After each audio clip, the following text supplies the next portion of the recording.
This event 108 boys 10 and under 50-meter breaststroke. Heat 1. Swimming in lane 2, Clinton of Coach Roy.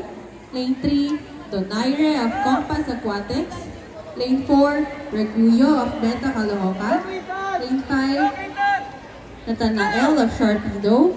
Lane 6, Balingit of Beta Caloocan Swimming Team.